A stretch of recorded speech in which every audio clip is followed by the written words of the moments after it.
Greetings, or what is up, and a very warm welcome to the channel. The sun is shining and the magpie is casting. Coming to you guys this lockdown Blursday the 13th of May. With a 1 vs 1 Company of Heroes 2 game fresh from the top of the live game lobby featuring spawning in the south today. It's going to be the Guard Motor Coordination Tactics Soviet Forces of Shogun Cho. Who's actually going to be going for a special rifle command opening here. And spawning in the north playing as the Wehrmacht pieces, going once again as the incredibly popular German infantry doctrine. It's going to be First Atem's Sex God. So time will tell whether I'm going to be referring to this geezer as Sex God or Artem. And looks like it's going to be a pretty straightforward infantry company, MG42 Grenadier opening here for Artem. So let me see. Yeah, it's I'm casting mostly in the morning these days. So yeah, casting right now. As soon as we're done casting some games here, I've got my drill. I've got some bits and bobs. We're gonna start putting together the last bits and pieces of this streaming setup. It's getting pretty exciting now, to be honest. A couple of deliveries scheduled for today for the last little bits and bobs that I might need. So if my doorbell goes off at some point during this cast, I apologize in advance. That's just something I have to go and just grab from the door and get that done. Hopefully it won't interrupt the cast though. Looks like we've got double penal opening here coming out of the Guard Motor Coordination Tactics. Is my game audio really low? Why can't I hear anything? Oh, I know why. That's better. Cool. Okay. Yep. Still. So I'm using a new audio interface. Last time on the channel, last video, yesterday, we did have some issues because I didn't realize that there is a button on this audio interface that loops back the game audio back through the mic feed. So there was a bit of an awkward echo for like the first half of yesterday's cast. Do apologize for that, but we're on top of it now. Hopefully that one's sorted out. That feature is turned off. And I've also got to grips with some of the other features of this new audio interface, so it's pretty cool, to be honest. It's nice to have. It definitely works a little bit better. It's a little bit more intuitive and less intrusive than my last interface, so that's pretty exciting. And as these two players kind of still looking to get to grips with each other out on the map right now, I'm just going to position this. I will report on the fact that I played some more Company of Heroes. Oh no, sorry, Call of Duty Warzone. That's the Battle Royale mode that I talked about yesterday on the channel.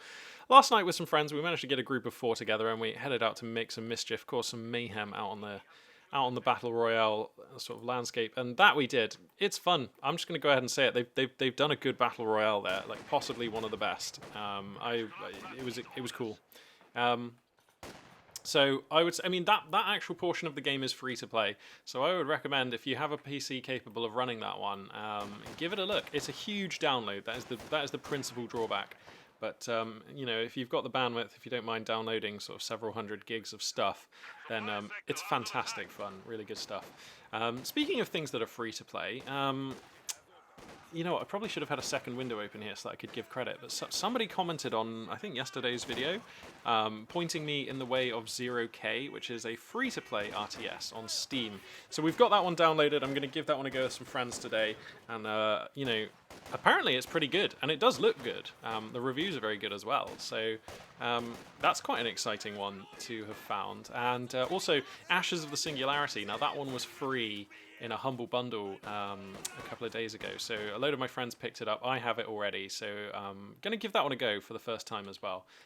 Don't know if it's a good RTS, bad RTS. Actually, I have no idea about that one at all, but yeah, looking forward to giving a couple of new RTSs a try over the next few days. It's pretty rare that I get to say that, to be honest. Whoa, is that a demo charge? Oh no, just some mines here. Wow, there's actually a lot of mines on this bridge, so boom. Getting some damage in there on the Pioneers. That's nice stuff. Yeah, what was I saying? Oh yeah, that's right, Ashes of the Singularity. Yeah, and then speaking of upcoming RTSs, I know I've mentioned it on the channel before, but the Command & Conquer Remastered pack, I believe that comes out next month sometime, so we're getting closer to that. And I will probably almost certainly be grabbing that one and playing it, as long as it's not priced too extortionately, just because Command & Conquer is very dear to me. That was sort of my entry, my gateway to the RTS genre, really. So yeah, exciting times for RTS coming up. And so we've got 3 squads of penals against 4 squads of grenadiers. with MG42 and Flamethrower Pioneers. So right now, Shogun Cho kind of outmuscled and outnumbered on the map. That will be a concern moving forward. Stacking a bit of manpower here for reasons which I'm sort of unclear on. Not purchasing another squad of penals. Are we just... Oh, so I guess we're stacking manpower for a guards heavy composition. That is probable. And that's fine. We do see Soviet players do this from time to time, and I'm always a bit shaky. I'm always a bit iffy about whether this is a good idea to just sort of stack manpower through these stages of the game so that when you hit that 2 command points, you can call in a guard squad immediately and then another one shortly thereafter. I mean, the early stages of the game are very important in terms of map control, establishing map presence, and controlling resources. And, you know, obviously whoever gets the best resource income, their tech gets off to the highest velocity sort of start. And that's really important. So I'm always a little bit skeptical. It never feels good in RTS to delay building units when you have resources for them, particularly in the early game. Oh, wow. Okay, sorry. Wow. Okay, no. So we were saving for a scout sniper, or... I mean, we had the money for a scout sniper, so I have to feel like this is an adjustment. Oh, dear. Pioneer's going to fall foul of mines again. So... Okay, Scout Sniper is going to be the choice. Very interesting. We've also, interestingly, got a 251 half-track. Flame projector upgrades are coming down on that, so going to have the highly mobile, high DPS unit here, and that is particularly punishing, to be honest, against a special rifle command opening, because we don't have a Zis gun, we don't have the option of a Zis gun. What we do have a guard, so that's the marksman gets cancelled at almost the last second there, and the guards come out. Now, I don't know that Shogun actually saw the 251 half track, but I mean, this is behavior consistent with having spotted this unit. I don't know that they did, though. I'm not sure they had any units, so I don't know. But yeah, obviously the guards with PTRSs are going to be a much needed anti-armor resource here that can help deal with the flame projector half track, which can be a handful in these stages of the game if you don't have the support weapon Campanile. To be honest, even with the guards, this is going to be... Okay, yeah, so we're up to double guards, so that was what the manpower saving was about. Cool, that makes sense. I like it when Soviet players lean into guards. I think they're pretty strong. Yeah, PTRS is putting some nice holes into this flame projector half track, the penal battalion being used as a sort of screening unit here, and you know, that's going to put some veterancy onto the guards there. Not as much as I was expecting, actually. So, okay, I guess with 2 squads of guards with PTRSs, we are kind of protected against the flame half-track, but, you know, the concern is that the flame half-track gets up on top of those guards, and then what? You know, then things look really bad. But we'll see. Shogun does definitely, with 4 PTRSs, that is enough to handle a flame projector half-track, so we're probably okay. Gonna establish some control over the midline of the map here. Other Soviet forces, MG42 gonna be slightly annoying here, but not the end of the world. Actually, wow, forcing a fallback there.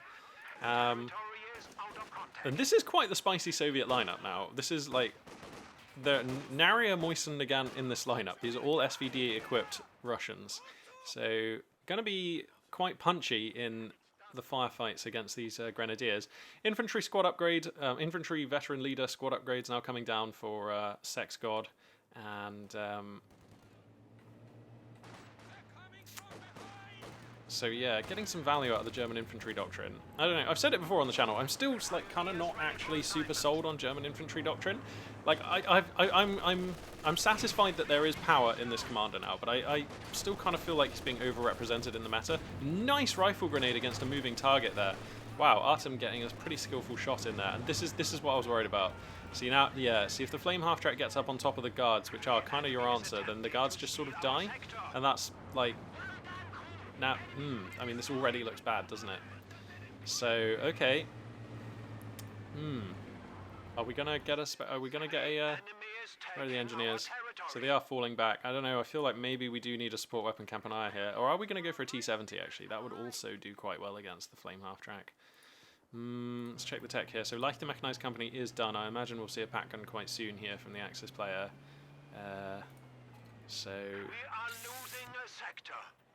I don't know. I feel like Shogun Cho is just like one step behind as far as composition and tech goes. I mean, if you look at the top left, look at the top right, you don't need me to tell you. This Soviet army is in a precarious position right now. Oh god, you see, this is what I mean. You can't just have units out on the map now because the flame half-track can pursue. So this is likely to be a squad wipe here. Gross. And mine detector is here, so these mines will be detected. Oh, throwing a grenade onto the mines to get them to detonate under the pioneers with the metal detector is interesting. I like that. Good thought there.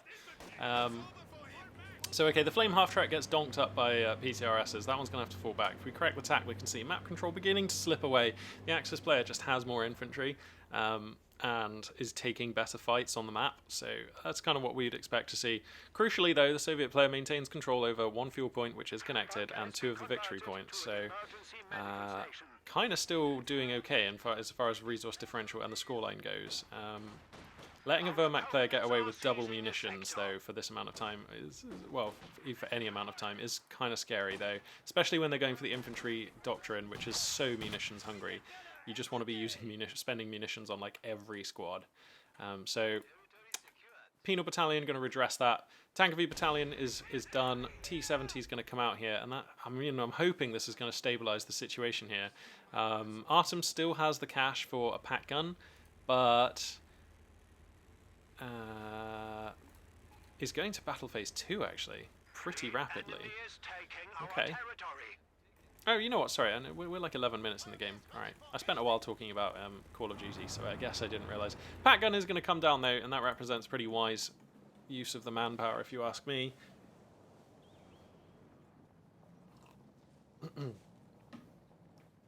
So. The enemy is attempting to steal our sector. So this T-70, I mean, I don't know that it's going to do very well. I mean, a T-70 can definitely still thrive on a battlefield where there is a pack gun, but it's going to be tough. If he gets tagged by a Faust, it's basically over. Alright, so the flame projector comes forward to try to counter these penals, and that it will do. Faust is going to connect, though. Where's the pack gun? It's only just now arriving, actually. Okay, so the T-70 is going to survive this Fausting at least. But this flame half-track has been off to a great start in life, getting up a lot of value. God damn, look how much damage it does. Christ, that thing's horrifying. T-70 puts some holes in the flak half-track, but, you know, Artem is pretty on point with the micro on that one. I am impressed. Many a time have we seen it slink away with low health, so that's nice. Where are the engineers right now? They need to hook up with the T-70. Oh, a little way away.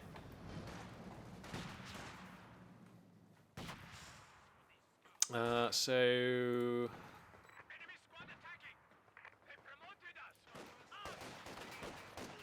we're just getting up to like Mechanized Regiment Campanile cash now for Shogun, so hopefully that building will be coming down. We've managed to replace the squad of guards who were taken out earlier on. That's nice. I would love to see him have the munitions to put some DPs on some of these guards. Actually, one of the squads already has the DPs. That's nice. Whoa, careful with these penals, bro. These penals are so low. Are we... There's a flame half-track out on the map. We can't just be having squads out here. Christ, he's taking on a G43 equipped squad with like... Oh god. See, this is accidental squad wipe there for Shogun Cho. I mean, I think he just thought those guys had more health because he split these guys to claim points, and that was a dubious proposition. Ooh, god damn, the T-70 gets duffed up by the pack gun here on the middle bridge as well. And I mean, this feels like it might be the second game in as many days where Soviet forces are having to play a pretty substantial underdog game against an Axis opponent. Oh my god, this half-track just coming in, just diving in for value. Oh, this is so gribbly. This Penal Battalion gonna get away, but up to 3 squads of guards now. Jeez, this is a relatively elite composition. Not used to seeing this out of Soviets, but I mean, that's 6 PTRSs now, actually. That can, I mean, that's going to two-shot if you if all 3 of these units are present in a fight with the flame projector half-track, that will sort of two-shot in inverted commas the flame half-track. So that's quite scary in a way. But I mean, your odds of being able to take a fight in that sort of coordinated way are quite slim. But now these guards are supporting each other. I mean, that is enough to fend off the flame half-track, but they will have infantry support. Hopefully the PTRSs are going to acquire the flame half-track first. It all comes down to the micro here, bro. We've got to be on point. There we go. And now we need to support from these guards immediately. Oh no. He's actually just going to try to grab the fuel. I mean, that is material, but you're not going to be able to hold on to this fuel for long. It's going to waste the PTRS shots into the infantry because they came in first. So Shogun Cho here just, I don't know, the micro just not quite there. Wow, these guards also need to fall back. That is quite a late fallback when you consider this a flame projector half-track. I mean, If Artem felt like it and this flame half-track was a little bit more on it, then he could have dived in to get some retreating damage on these guys, and then it would have been close to a squad wipe. As it happens, the T-70 is here to cover, so Shogun going to be okay. Is he going to get Fausted here? Oh my god. I don't know, Shogun, maybe he's just not quite had his coffee. Maybe this is his first game of the day, but there are some mistakes clearly creeping into the play here. I am kind of used to seeing better, I believe, from Shogun. I feel like I've cast this guy a few times before. Unless there's another player who calls himself Shogun. Panzer IV is now on the queue though, so Support Armor Corps is up and ready, and Panzer IV is going to be coming out, and I mean, this Panzer IV looks set to come onto a field where it's going to dominate. There's no money for Zisgun right now, and I mean, 6 PTRSs are reasonable, but now we're dealing with a Flame half-track and a Panzer IV, and that's too much. You need a Zisgun or some kind of hard AT solution here. Possibly even an Su-76. I don't know. I'm always a bit hesitant to recommend that unit because I never see it do super well, but I mean, the last time I saw it on the channel it did do decently. How much manpower is it? Let's have a look. 280 manpower, so it is actually less manpower than a Zisgun. Oh my god, I keep forgetting, we don't even have Support Armor Corps. Eesh. So I feel like it was Su-76 or die at this point. I mean, unless you go for a 4th squad of guards and try to like Octa PTRS the Panzer IV, is that possible? I don't know. I feel like relying on PTRSs to try and put together a kill on a Panzer IV is very far-fetched. I just feel like you're not going to succeed with that. Artem here, take some damage from that frag grenade. So okay, Shogun, the Panzer IV is on the battlefield now. What is the plan? T-70 pushing in. This T-70 has been doing well, to be honest. Taking a bit of damage here and there, but up to 2 stars of veterancy, and it has been consistently finding value, so that's nice. And what are we gonna do next then, Shogun? Still no mechanized armor Campanaya. We have the money. I'd love to see that come down now, to be honest. Mines being established in nice forward positions. Panzer IV comes in from this angle though. PTRSs are here, so we get to put some damage on the Panzer IV, and that will be feeding a good amount of veterancy onto these guards, and that they need. They haven't actually been able to find too much value, and they do require quite a lot to vet up, being more expensive. But I mean, look at the top right, look at the top left. I am amazed that Shogun Cho is being able to be this aggressive with this few units against this stern of an Axis roster. We've got 3 veteran squad leader grenadier squads with decent veterancy, pack gun, Panzer IV, flame projector, half-track. I mean, this army has got some real presence, some real clout. It's very muscly. I just feel like surely the Wehrmacht player can just shove the Soviet player around, but it's not what we're seeing on the map, so Shogun's definitely doing something right. Penal's here going to just immediately have to fall back, and if the flame projector, half-track, and or the Panzer IV opt to pursue here... Wow, the mines find the Panzer IV, so that's nice. Okay, yeah, so the Penals are going to escape. I feel like Shogun Cho has been making such heavy use of mines that actually Artem is having to be quite... Artem is being conditioned not to pursue into Fog of War or just when there's no metal detector coverage, and that's pretty good, to be honest. So that is working for Shogun Cho right now. Shogun saving up quite a lot of material. Okay, finally, Mechanized Armor Campanile comes down and is actually going to finish with enough money for whatever Shogun wants. And I mean, I'm going to say, if he goes for a T-34, I think it's a bad idea. The thing we're lacking in this army right now is anti-damage, anti-armor.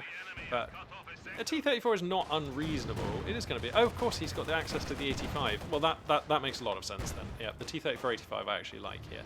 So the T-34-85 can contribute in a very meaningful way against the Panzer IV.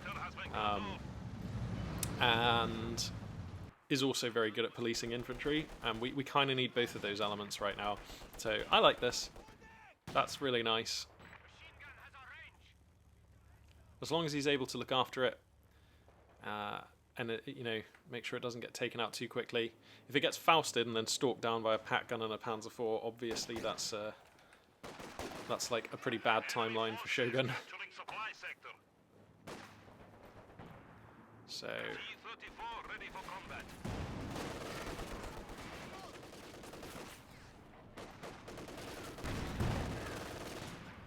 So if we crack the tack, we can see Shogun's position here becoming increasingly compacted as Wehrmacht forces in the ascendancy pretty much across the map doing their stuff. Wow, guards in severe jeopardy here as the flame half-track comes in for a bit of a dive. Veteran squad leader, grenadiers are here looking for the squad wipe, but the T-34-85 will come in Prioritized vehicle is on. Oh, rolls a super unlucky miss. That was a chance to destroy the flak half-track, but he gets pretty unlucky there. Gets hit by a Faust, I think that was, but that's okay. It was on full health. Not going to break the engine there. Pardon me. I think Shogun Cho could benefit from a second squad of engineers around about now. Does just need more infantry squads.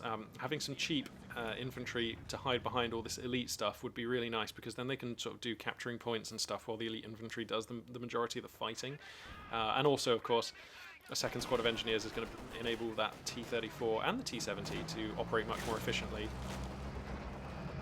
So, okay, here comes that T-34. He doesn't have a metal detector. He hasn't had a metal detector out here for a while, so this is ballsy. There could be telemines. Pack 40 is here. Panzer IV likewise. The T-34 caught on the back foot here in a pretty bad position. Panzer IV is going to chase. Another round from the Pack 40 will be nasty here. Okay, yeah, he manages to get out before that one comes through. It's going to be a Stug next for Artem.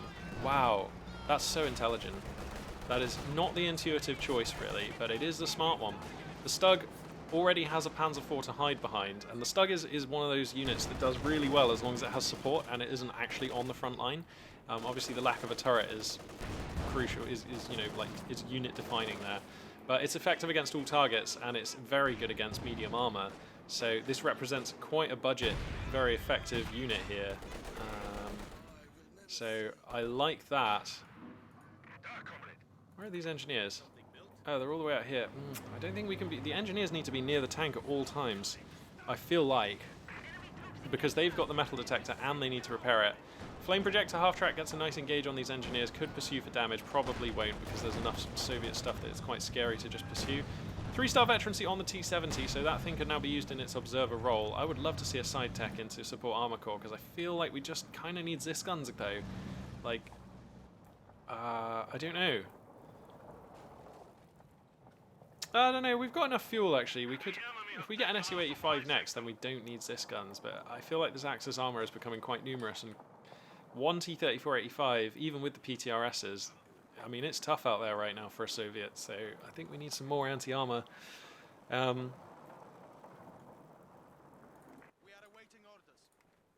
veterancy is close to developing. These units are all close to being promoted again, so the veterancy is not as bad as it looks, basically, on these units. So, scoreline differential beginning to open up here as the map presence is being exploited by the Axis player. Stug is going to reveal itself here, and, you know, the Pack gun is here as well. This T-34 needs to move yesterday. Oh, let's get out of here, man. This is nasty stuff. Pack 40. Missing 2 shots is a bit unlucky there for the Axis player. The Stug already with its first star of veterancy. Wow. I guess Shogun might feel like a second T-34-85 is viable. And that would be an okay choice. Yeah, that would probably be fine.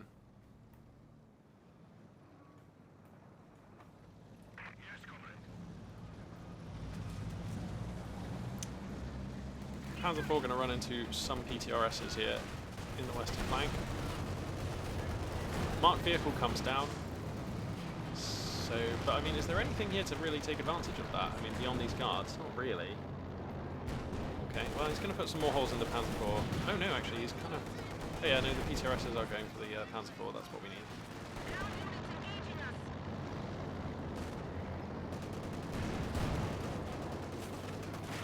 So what's the next fuel unit of choice going to be? Even a Katyusha wouldn't be too bad here, actually.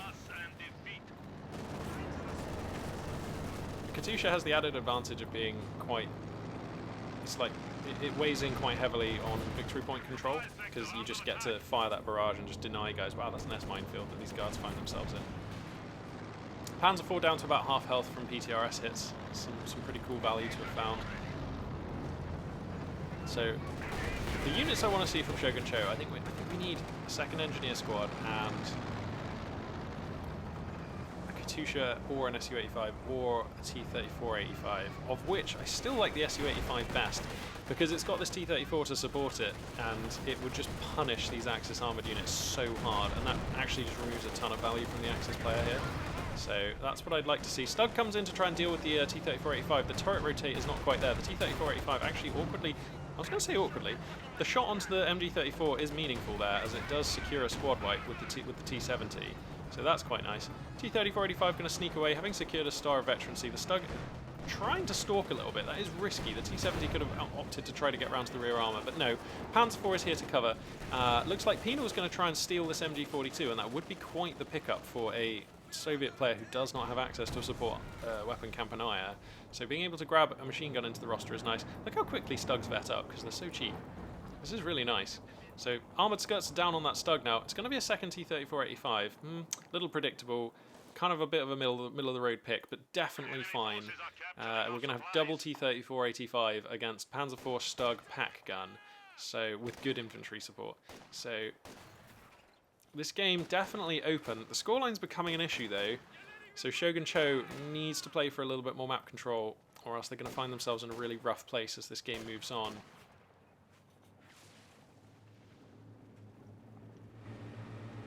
This flame projector half-track has been such value. Look at it go.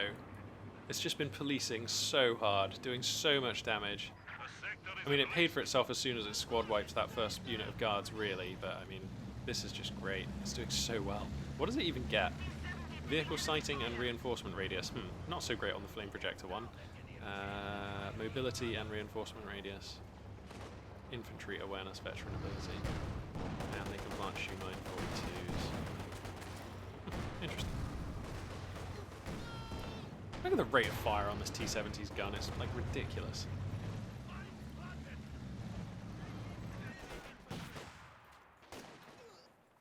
I've said this before on the channel, but I'll say it again. In real life, I mean, whilst it's probably hypothetically possible, maybe, that if you were on enough like methamphetamine or something, you could probably load and fire a T-70's cannon that quickly. Like, I think so. But I think in reality, it's not possible because... Am I right in thinking, like, is the T-70... like, because it's the same, it's one guy doing all of the gun operations, right? So you couldn't be reloading it and turning the gun. So it just wouldn't be possible to fire it that quickly, right? Am I right on that? I believe in the T-70, it's like a two-man crew, right? It's like it's a gunner, commander, and a driver, is that right? I believe so. I might have to Wikipedia this afterwards. Whoa, T-34-85 in a pretty bad way here. Getting massive holes put in it by a Stug. Oh no, it's been abandoned. Where's the micro, bro? Oh no, T-34-85 coming round to the rear of the Stug here, but we've already lost one of our medium tanks as the Soviet player. This is pretty dire. The Panzer IV has its engine busted, so it's probably not going to be able to come to the rescue of this Stug, but I mean, oh my god. This Stug is just kind of doing okay here. The T-34-85 struggling to find meaningful damage. PTRS equipped guard's going to get involved. Mark vehicle comes down. So this ought to be a kill on a Stug. Nicely done. Okay, so we at least get some value here. Now there is actually a damaged Panzer IV out here. We could sweep down, but the guards need to come and support too. Oh no, we can't. Why are these guards not coming? I mean, I know they're capturing a point, but surely Panzer IV, kill the Panzer IV, much more important. Press the buttons. Do it better, nerd. So, okay. Where's the pack gun? Is it coming into this fight? It is, but it's a long way away. This T-34-85 is toast winning the fight, and the guards get the KO blow. So at the end of what began as a pretty worrying-looking exchange comes out positive, net positive there for Shogun Cho, who's able to eliminate a Panzer IV and a Stug for the cost of one T-34-85. So that's clearly worth it. And the game comes out looking in a much better place for Soviets. Look at the top right, look at the top left. Things look fine. Obviously, bad news is on the horizon. We've got a Panther tank on the queue, and that's going to change things considerably as this game goes on. Also, Panzer Grenadiers getting mixed in. I like that a lot. Slight question mark in my mind as to whether the Panzer Grenadiers are worth it over an MG-42, because at the moment we're playing with no MG against a load of elite infantry on crossing in the woods. So... I mean, you know, it's totally opinion-based as to whether you think an MG-42 or Panzer Grenadiers are better in this situation. I find it worrying to try and play against Soviets on this map, especially when you've got such elite infantry, to try and play against them without an MG-42. Possibility of a squad wipe coming down here. Penal Battalion are going to step up to the mark and try and make it count. They need to find a hit on this last infantry model, and he's going to sneak away. It would have been pretty unlucky for the Axis player for them to be squad wiped, but the possibility was definitely there. Soviet player now down at 186 under 425. That's a worrying place to be. Has a moment here, if I crack the tack, you can see where map control can be gained. The Panther tank's going to commit immediately out here to pushing these infantry away in the west of the map.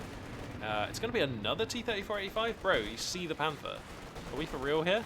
I mean, you can definitely beat a Panther with two T-34-85s, but why would you want to try? It's much easier with an Su-85 and a T-34, and that also further insulates you against additional Axis armor. Okay,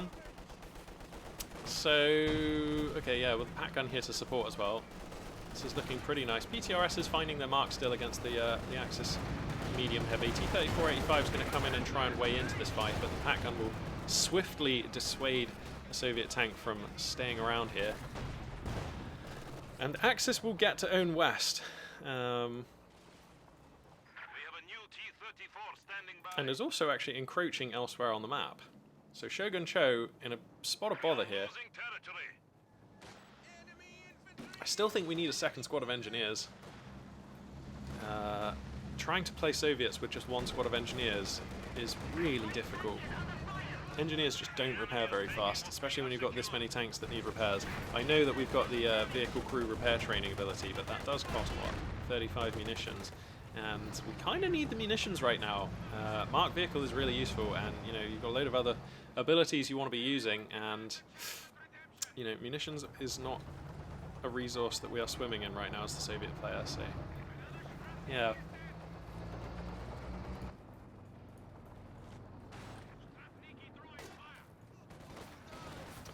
Nice squad wipe going to come down on these penal battalions, so that's a 3-star core infantry squad that is going to get wiped here that Shogun Cho cannot afford to replace anytime soon.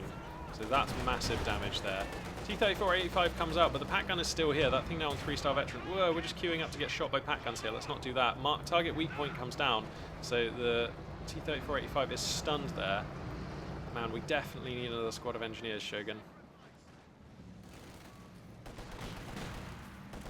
Kind of just feels like Artem is sort of winning all of the engagements that are happening. Oh, he's going for a Stug again. This is so clever. Stugs are really efficient for their cost if you can just insulate them from harm, and like with a Panther to hide behind and all this great infantry, that Stug is just, you know, going to see such value. The last Stug, yeah, it was taken out, but it made 3 stars of veterancy and it was definitely efficient. So I really like, I feel like Wehrmacht players don't make enough use of the Stug. It's one of the more unique units in the game. I don't really think any other faction really gets access to a unit that is like the Stug, that has that power for that cost and that flexibility as well. I mean, people will try and compare the Su-76 to the Stug, but I mean, if you ask me, they're just leagues apart. T-34-85 trying to take some ambitious fights into a Panther and a Pat gun, creeps in for some damage, but has to respect the power of the Axis AT gun there.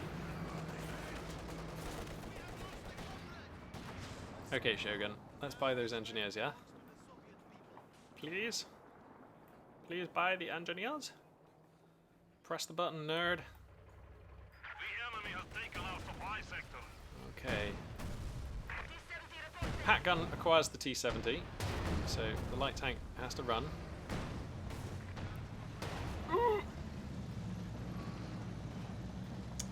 Getting very bashed up. Okay, so the engineers flocking to repair the various tanks. Let's buy another squad of engineers, yeah? Come on. I feel like he's saving this manpower to buy another fuel unit, but I feel like we just need the engineers, bro. 144 tickets right now for Shogun, who's still struggling to control the midline of the map. This infantry roster is quite elite, to be sure, but we just don't have the manpower to be replacing. Whoa! That guy, yeet! Gets punted. See you later, Grenadier. Wow. I love how Company of Heroes 2 just occasionally throws these like crazy physics moments at us. Good fun.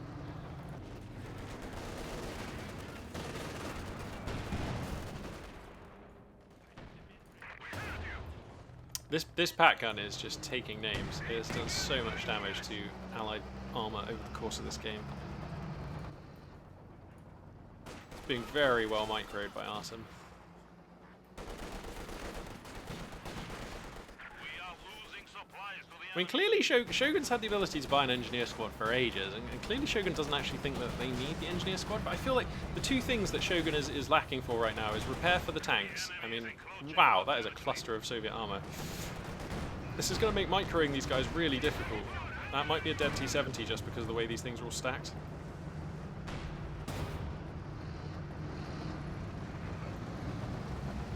Seemingly not. Such disarray on this vehicle micro. What are we doing?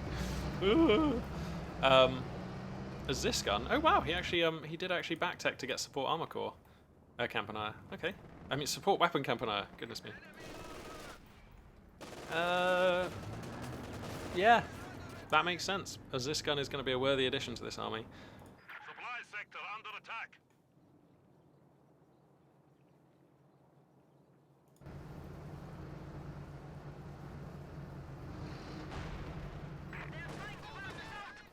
I hope that this game goes on long enough. Because, like, what looks good on this Axis roster next? Like, it could be a Brumbar. Like, we have enough AT in this roster. And a Brumbar is just fun. And it just deals damage. And I like them. How much does the Brumbar cost these days?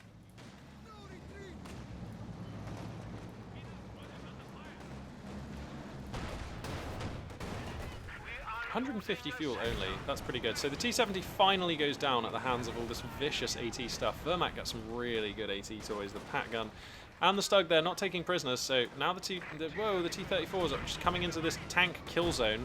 Really? Do we want to fight here? Oh no, oh, Shogun Cho just kind of indecisive with this tank micro.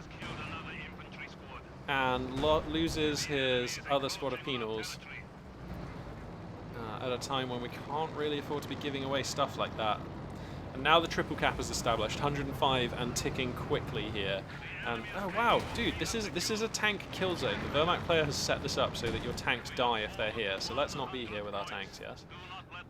I mean, it's very easy for me to say, but this gun will come down to do that funny thing that it has done since the birth of this game: counter a pack gun with the indirect fire barrage. That's cool. Oh, he's almost unlucky on the spread of those shots not to wipe the veterancy off that pack gun there. Doing good damage onto the German AT gun, forcing it back for the time being. Oh, Mark vehicle comes down. What is this on? He must have marked the Stug. Yeah. Okay, so we're going to go for an Ostwind. I mean, that basically does everything that I hoped a Brumbar would do, but for a lot lower cost. And I feel like this is really the problem with the Brumbar in the game at the moment. It's like it doesn't really have a very well-defined place. I mean, it's in Battle Phase 3, so it has to compete with literally every other unit that Wehrmacht have access to, and I mean, it's just very rare do you think to yourself that the Brumbar is the correct unit to build in a given situation. There's just always something else that does whatever it is you need the Brumbar for, but for a lower cost and probably better. You know, between the Panzerwerfer, the Panzer IV, the Ostwind, the Stug. It's just always very, very difficult. Like I'm not really sure when you're supposed to build the Brumbar, to be honest. Like what game conditions is the Brumbar really the optimal choice? Wow, this gun gets hemorrhaged here. I think we're seeing the sort of death throes of Shogun Cho here. Who still has two T-34-85s, but they will be lucky to turn this game around as he bleeds out on the scoreline. So Ostwind is here. And the Pat gun is also here to cover it though. These T-34s just feeding into this tank killing zone. The Stug is still here. The Pat gun reinforced and still here. Panther with infantry support pushing in west, and that is crucial because of course this is the one VP that Shogun was holding on to. So now we've got rapid bleed reinitialized. And is that a fragmentation bombing run coming down here? Eek. Okay, that's game. The fragmentation bombing run, there we go, has always been a horrifyingly good ability because it comes in so quick and it will just devastate infantry squads, as we saw there.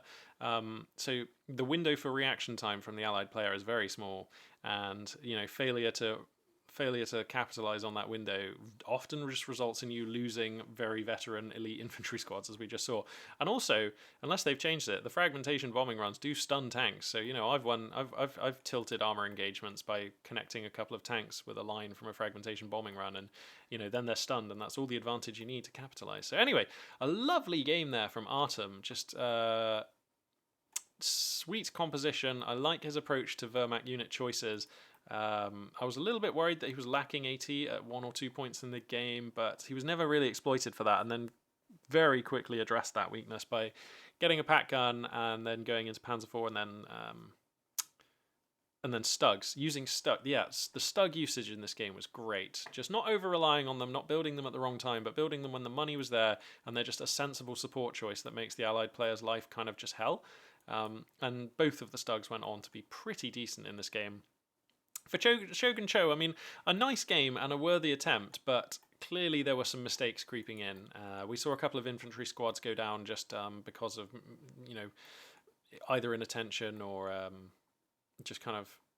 We saw a penal squad go down over here because he kind of tasked it with capturing a point, and I think he thought that that was the 6-man one and that the 2-man one was going this way, but either way it was risky to leave the 2-man squad out there, and loses that unit there. And T-34-85s are great, but I don't think that they can be your only fuel spending choice. I mean, they are still just T-34s with a slightly better gun, and that is not enough diversity or ability to be adding to your army to carry you through a game that's going to go for 40 minutes. If you're going to win in under half an hour, you might be able to snowball your opponent. If you're really stomping them and you just want to convert fuel into a battlefield win, yeah, sure, you can lean on them for that. That's great. But 1 or 2 is okay, but really you need something more sophisticated, something with a more sort of I don't know what the word I'm looking for is here. A more acute threat level, just to hide behind it, basically. So, definitely a good game though. A nice one to have hopped into. We're gonna go back to the live game lobby here and see if we can find anything else to pick our interest.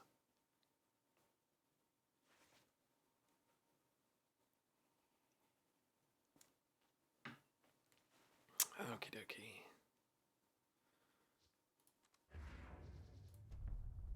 Let's have a look at what we got here. So we've got a game on Nexus between Artem and Eldorado. Oh, that seems good. Yeah, we'll probably cast that. Yep, cool. Alrighty. So we're going to follow the path of our victorious Wehrmacht player here as they move in to another game against a different Soviet opponent, Eldorado, who I've also cast some games of in the past and been very impressed with their play.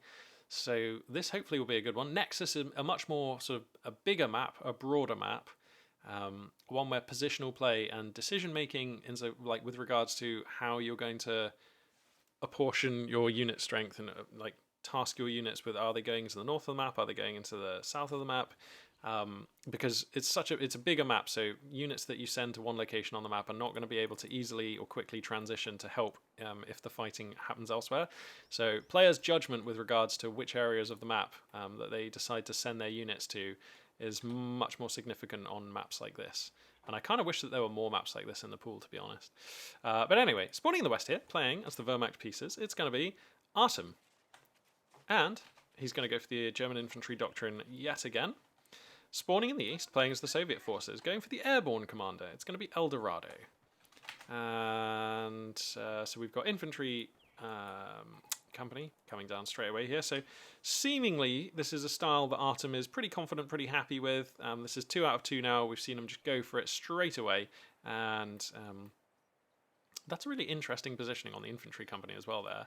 Kind of using it as a bit of a like SimCity sort of blocker here to perhaps prevent allied units from taking dives into the Wehrmacht base.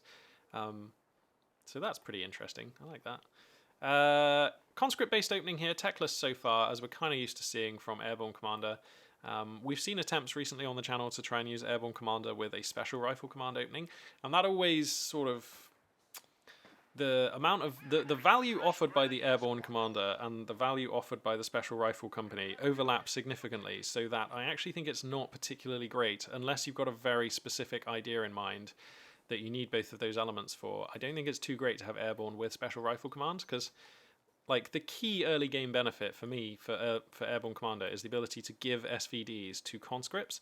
And if you build Special Rifle Command, well, the key early game benefit of that structure is to build penals who are better than conscripts in a few ways, or different from them in a few ways.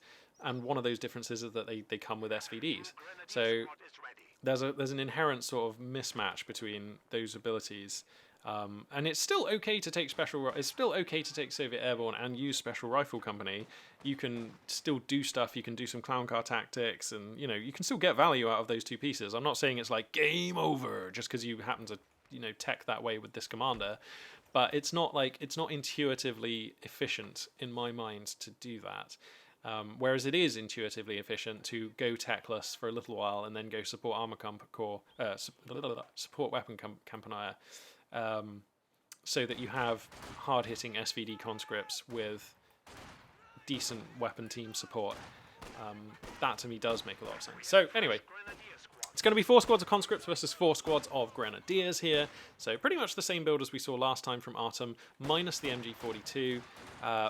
Possibly in respect of the fact that MG42s are just not quite as good on this map. I mean, they're still very useful and amazing units, but MG42s like define the texture of the early game on Crossing in the Woods because it's a smaller map, because the open of the map is very open, and because there are really good structures dotted around Crossing in the Woods for the MG42 to just sort of camp out in and just be really efficient.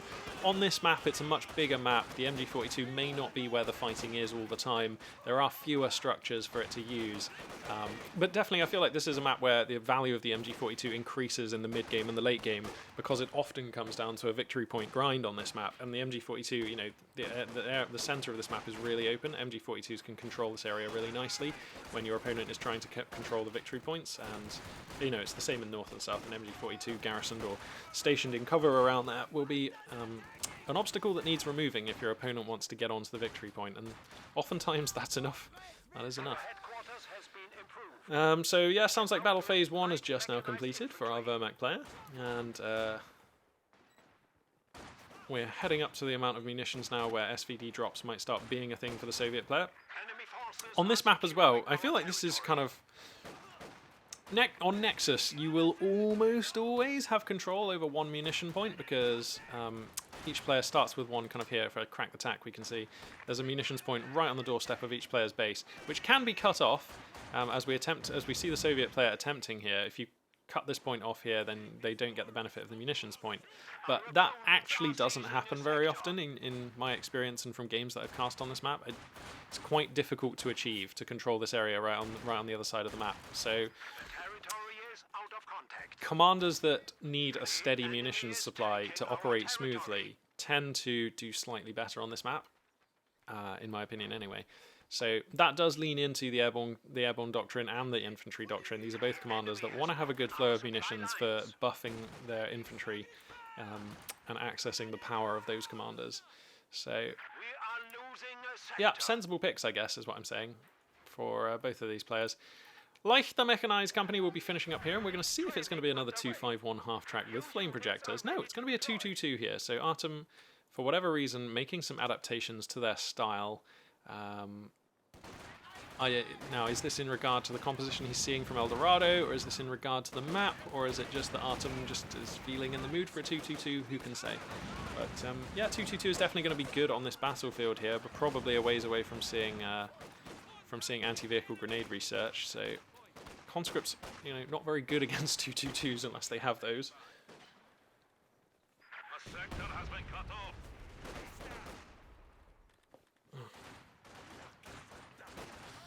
So the SVD rifle crates are now starting to drop in, and we'll probably start seeing veteran squad leader upgrades start coming down a little bit faster in this game because obviously you don't have to purchase the flame projectors for the 2-2-2 half track.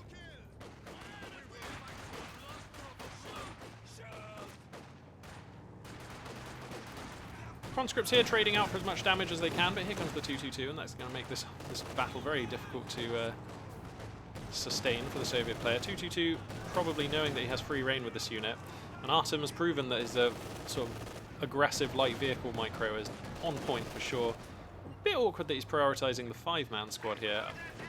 Oops, oh, come on. God damn, this mouse is just... It's only in this game when I click middle mouse it just like flails. It just sometimes just has like a really spasmodic sort of mouse movement, and it's really annoying when I'm trying to cast. I've tried everything I can to fix this issue, but I just different mouse, everything. That's one thing that I've tried. I've googled it. There you go. That's two things. I've probably tried some other things, but it's been a problem for like literally years now. So I'm just kind of like at one with it, I guess. So Tank of Battalion Commander's done. T-70 is going to be coming out here, and that's going to obviously help against this 222 as well as all of the other units here for Artem. Mixing in some Panzer Grenadiers at a much earlier juncture, and I feel like this is definitely in response to this map. Panzer Grenadiers just going to be much better at providing value on a bigger map than a weapon team for now.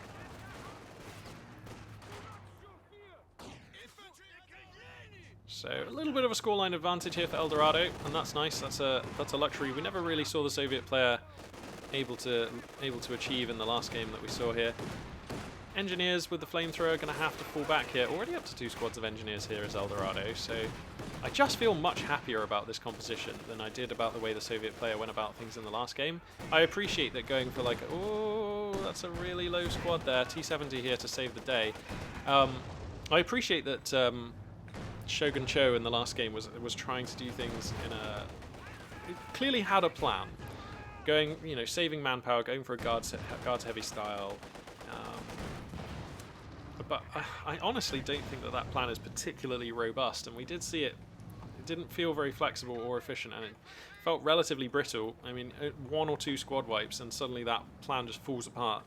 But conscripts here, I mean, you are more okay with losing those. Not that that's ever the plan, but I mean, we have more squads of them because they are cheaper, and they do bring anti-vehicle grenades that guards do not get. I mean, PTRSs are good, but they're much better in conjunction with anti-vehicle grenades. So anyway, 222 going to creep in here to take some shots into the T-70. Nicely done. So I would love to see Dansat called in at some point. You've got plenty of engineer squads who can jump on that one to crew it. Pack gun comes onto the roster here for Artem. Makes a lot of sense.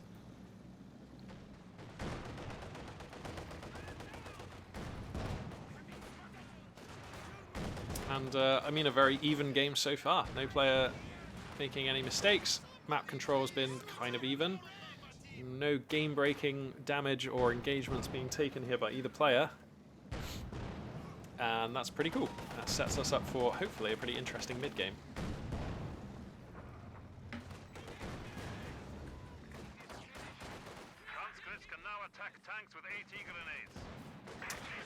So as we just heard from the announcer, AT grenade research has finished. Ooh, okay. So the T-70 gets hit by a Faust. The pack gun is still moving out onto the map though, so for now, that is going to go unpunished, I believe. Needs to hook up with some engineers to get those repairs on the go, of course. But hopefully he's going to be able to do that here.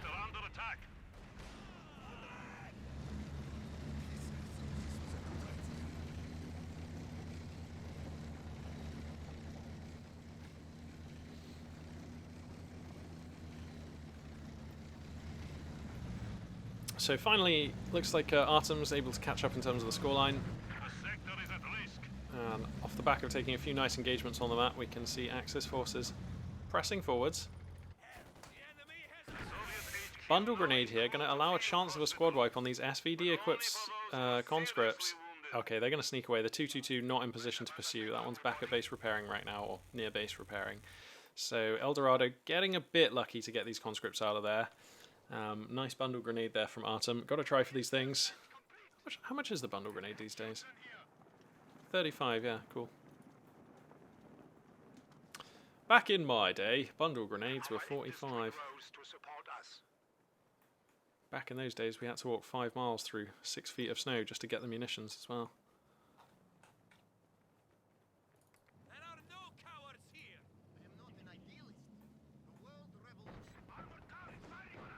So, Eldorado is stacking munitions right now. I mean, we could be calling in rifle boxes for these other conscript squads.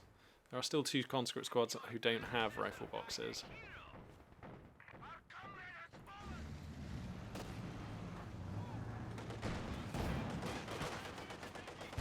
222 going to find some shells here into the T-70. Oh, and the pack gun as well, so this is probably a dead T-70. Conscripts here to try and screen, but it's not going to be enough. Oh my goodness, it is going to be enough. That T-70 escaping on the bare minimum amount of health that a T-70 can have and not be dead. Jeez. Whew. I can only describe this amount of health as a non-zero amount. Jeez. Wow, so he's actually, the T-70 is going to survive. 2 squads of engineers with flamethrowers as well. 2 squads of engineers is really cool. I love getting the engineers early. Wow, he loses a squad of conscripts there. I missed that, but some conscripts do die on the map. But I love having 2 squads of engineers early because the thing is, they're just valuable for capturing. Like, engineers are so damn cheap. Have they been increased in cost? They've been decreased to 170. Oh my god, I still thought they were 200. Wow, how are Soviet players not building engineers more? I had no idea that they were that cheap. That seems insane. God damn, for 170, engineers, Soviet engineers are amazing. You can upgrade them to be relevant in combat with the flamethrower. They can place demo charges. They can place mines. You can upgrade them to be, you know, a mine detector unit with the metal detector. They repair vehicles. They can capture points while your more valuable units are then freed up to fight. They can lay trip mines. They're so good! I did not know that they were 170. They've always been my favourite, like, engineer-style unit in the game, except for maybe Storm Pioneers, just because I'm just kind of an OKW fanboy. But, like, I acknowledge that I think engineers are better than Storm Pioneers, let's put it that way. And, like, wow, I just didn't know that they were that cheap. So, okay, anyway, El Dorado trying to come out onto the map now, stacking quite a lot of resources. Not quite sure what the deal is with that. Definitely we could have replaced those conscripts, definitely we could have diversified our unit roster, we could have mixed in a mortar or a Zis gun. And the Axis player does have support armor core established and does have enough money to take a choice in the next few seconds from that building. So this Soviet roster right now is feeling a little small, a bit outmuscled and outgunned here. Panzer IV is going to be the choice, and that seems like a good one right now. Mines coming down in various positions here, and you know, El Dorado doing what they can, but I don't know, just kind of feels like we're losing to this Axis army, which is just getting bigger, meaner, faster, harder, stronger, leaner, prettier. Other words that end with ear. Yeah, El Dorado, I mean, I don't feel like we've seen any massive blunders except for losing the conscript squad, but I didn't see how that happened. But yeah, losing a conscript squad, that hurts, but why are we not spending our resources? Like, why are we not rebuilding conscripts and teching up, or, like, something? I mean, I don't know, I'm a little bit confused. This doesn't look like enough Soviet units to be on the battlefield right now, and clearly we could have, like, 2 more squads, like, we could have 2 Maxims on this army, and then I'd kind of feel like it was okay, or, you know, we need something out here.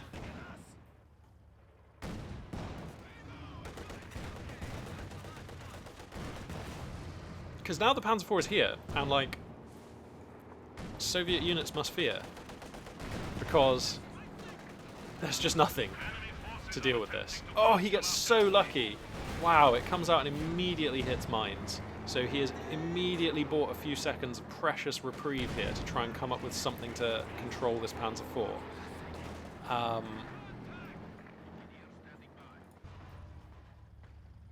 What are we saving for? I'm so confused. We're just not buying a Zis gun. Okay, Tank of E Battalion Command comes down. Sorry, a Mechanized Armor Campanier, sorry, comes down. Okay. Alright. You know what, actually, by the time that finishes, we could have Su-85 money. I know everyone's probably sick of hearing me going on about how everyone should always be building Su-85s, but, like, they are really good. You know? And this is a really good map for one.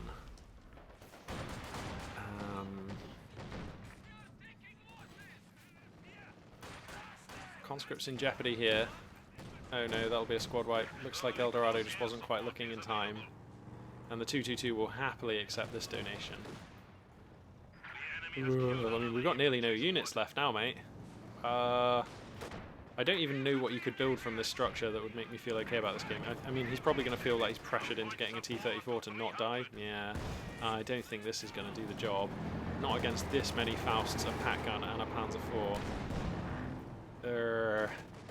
gosh, this game's starting to look horrible for the Soviet player. It's just been a great start, but then sort of sliding out of control. And, like, we're just not spending our resources. Like, we could have called in some Danzak machine guns, which with the engineers are not quite free squads, but 150 manpower and, like, what is it, 75 munitions or something? 50 munitions. I mean, that's a cheap, very good machine gun squad. And, like, we've just been sitting on 200 odd munitions and, like, stacks of manpower for this whole game.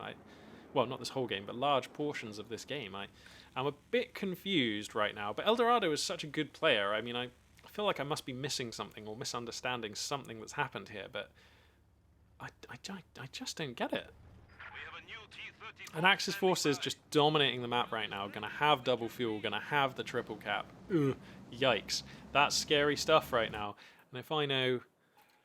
Oh no, actually, okay, he's not gonna go for Battle Phase 3 yet, but I mean, he'll probably click that button soon, because Heavy Panzer Corps gives you some pretty cool bonuses nowadays to your Wehrmacht geezers. Capturing points faster, reinforcing for cheaper, and of course, access to the top tier of Wehrmacht tech. So, okay, a T-34 is here. That one's just going to dive out onto the field, going to cop a Faust immediately. Panzer IV is here.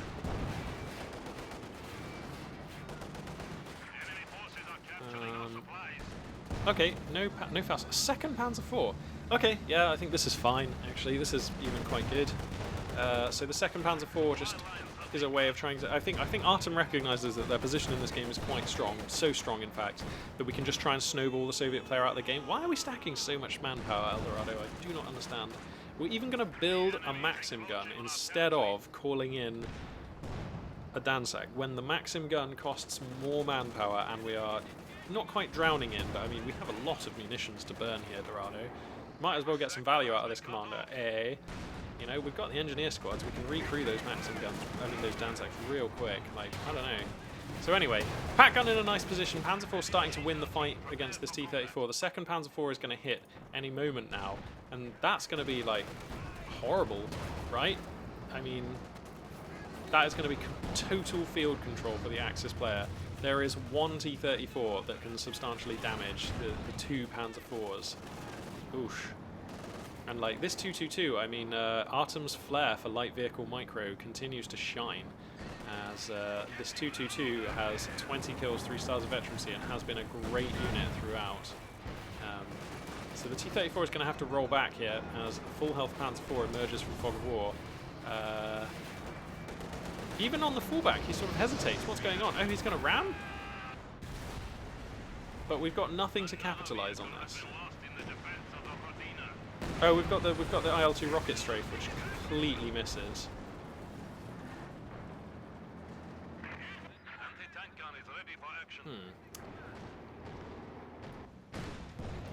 I'm going to go ahead and say I know that RAM plus IL-2 rocket strafe has, throughout the course of this game, been an option for dealing with usually medium armor. Obviously the synergy is there. RAM sort of immobilizes your target, meaning that the rocket strafe usually hits. But rocket strafe is not that powerful, and neither is RAM in terms of damage. So I feel like the value of the RAM plus rocket strafe combo is like pretty inflated in the heads of a lot of players. Like, we see people going for... Yeah, he's going to concede here, and that absolutely makes sense. There's no way back into that game. I don't know. I just feel like it's been a long time since I've seen RAM IL-2 rocket just like deliver the goods without some other meaty stuff going on. Like, if the tank that you're targeting is already at half health because of Zis gun hits or other things, sure, you can go for a RAM and an IL-2 like to finish it off. But I don't know. I just don't really understand the way Eldorado played that game. And they're definitely a better player than me, so I'm sure I'm missing something. And I'm sure that they would be able to explain stuff to me. But we just never spent our resources, right? You don't get to take these into the next game. And we never really replaced the conscript squads we lost, but we consistently had like a 360 plus manpower float throughout that game. We never called in Guards Airborne, which is one reason why you might want to have that manpower floating.